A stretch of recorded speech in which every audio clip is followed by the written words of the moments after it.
आप देख रहे हैं अब तक न्यूज इंडिया, जो आपको रखे आगे। सासाला मासूम मोहम्मद कैफ की तस्दीन आज सुबह अमल में आई। इस हवाले से मालेगांव के सोशल वर्कर्स ने शहरियार में मालेगांव से अहम अपील की है। मोहम्मद कैफ कत्ल मामले के बाद सर्वे नंबर 42 की खवातीन में जबरदस्त गम और गुस्सा पाया जा रहा है। यहाँ लोग अपने बच्चों की सलामती को लेकर इंतहाई फिक्रमंद हैं। इसराइल इस हमले के मामले में साबिक रुकन असम्बली शेख आसिफ ने कहा है कि इस मामले में उनके खिलाफ साजिश करने की कोशिश की जा रही है। शहरियार ने मालेगांव इस बात को नोट कर लेकर देवल एक्सप्रेस फीडर में तकनीकी खराबी की दुरुस्तगी के लिए 20 जनवरी को सुबह 10 बजे तक शाम 5 बजे तक बिजली सप्लाई बंद रहेगी। महाराष्ट्र स्टेट बिजली सप्लाई कंपनी के जरिए गिरना डैम पर बिजली की फराहमी न होने के सबब 21 जनवरी बरोज शनिचर को नल में आने वाला पानी 22 जनवरी को आएगा। महाराष्ट्र के वजीर आला एकनाथ शिंदे स्विट्जरलैंड के डेवोस में वर्ल्ड इकोनॉमिक फोरम में शिरकत के लिए रवाना हो गए हैं। इस ताल्लुक से उन्होंने कहा है कि वो महाराष्ट्र में मजीद बैरून सरमायाकारी लाएंगे।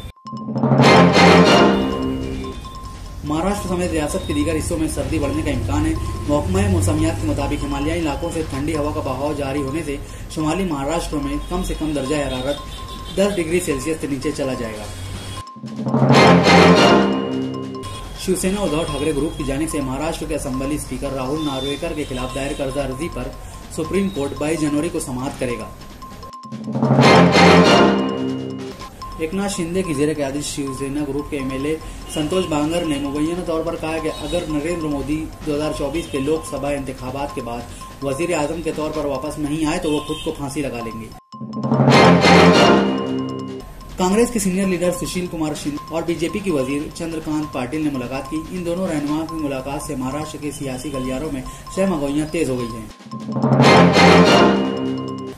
वजीर आजम नरेंद्र मोदी ने जनूबी हिंद की रियासत केरला के दौरे पर हैं, जहां उन्होंने आज कोची में 4000 करोड़ के प्रोजेक्ट्स का इफ्तिताह किया।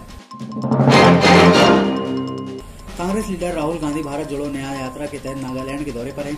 आज उन्होंने खिताब करते हुए कहा कि शुमाल मशरिकी रियासतें भारत की दीगर रियासतों के तरह ही अहम हैं। लोकसभा इलेक्शन से पहले मरकजी हुकूमत ने आवाम को बड़ी राहत देते हुए ऐलान किया है कि आयुष्मान भारत हेल्थ इंश्योरेंस के तहत इंश्योरेंस कवर की रकम 10 लाख तक बढ़ा दी गई है। असदुद्दीन अवैसी ने कहा है कि वो अल्लाह के सिवा किसी से नहीं डरते। उन्होंने अवाम को भी मशवरा दिया कि वो ना तो पीएम मोदी से डरे और ना ही मरकजी वजीर दाखिला अमित शाह से डरे। एनसीपी सदर शरद पवार ने राम मंदिर ट्रस्ट के जनरल सेक्रेटरी चंपत राय को कहा है कि वो 22 जनवरी के बाद रामलला के दर्शन के लिए अयोध्या आएंगे। अयोध्या में 22 जनवरी को राम मंदिर की इफ्तिताही तकरीब में शिरकत के लिए टीम इंडिया के स्टार बल्लेबाज विराट कोहली और इनकी अहलिया अनुष्का शर्मा को भी मदऊ किया गया है। ईरान ने पाकिस्तान के बलूचिस्तान में मिसाइल दागे हैं। यह हमला अस्करियन पसंद ग्रुप जैशुल अदल आर्मी ऑफ जस्टिस के हेडक्वार्टर पर किया गया है। पाकिस्तान के मुताबिक हमले में 2 बच्चे हलाक हुए हैं, जबकि 3 लड़कियां जख्मी हुई हैं। कतर और फ्रांस की साजिश से गजा में हमास के जेर कब्जा इजरायली यरगोमालियों तक अद्वियात और गजा के मुतासरा इलाकों में इमदाद की फराहमी का एक मुआहदा तय पाया है। इसराइल पर अमेरिका की जानिब से जंग की शिद्दत को कम करने का दबाव रंग ला रहा है। इजरायली फौज की गजा से वापसी शुरू हो गई है। दूसरी जानिब इजरायली वजीर दफा ने वादे किया है कि जंग के बाद गजा का इंतजामिया फलस्तीनी ही संभालेंगे। बहरा अहमर में तजारती जहाजों पर हौसियों के हमले के बाद अमेरिका यमन के हौसी बागियों को आलमी दहशतगर्दों के तौर पर दोबारा नामजद करने की तैयारी कर रहा है। चीन ने आबादी के ताज़ा एदाद व शुमार जारी किए हैं, जिसके मुताबिक 2023 के इख्तिताम तक चीन की आबादी घटकर तकरीबन 141 करोड़ तक पहुंच गई। टीवी अदाकारा हिना खान ने एक मरतबा फिर उम्र की सआदत हासिल की है।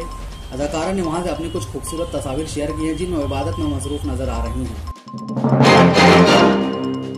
शाहरुख खान के लिए 2023 एक मसरूफ साल रहा। उन्होंने अपनी हिट फिल्मों पठान, जवान और डंकी से इंडस्ट्री में तहलका मचा दिया। अब वो इस साल भी 3 फिल्मों पर काम करेंगे। पाकिस्तान को न्यूजीलैंड के खिलाफ तीसरे T20 मैच में शर्मनाक शिकस्त का सामना करना पड़ा। ऐसे में शाहीन शाह अफरीदी की कप्तानी जा सकती है और मोहम्मद रिजवान को नया कप्तान चुना जा सकता है। बाबर आजम कप्तानी छोड़ने के बाद मुसलसल फॉर्म में नजर आ रहे हैं।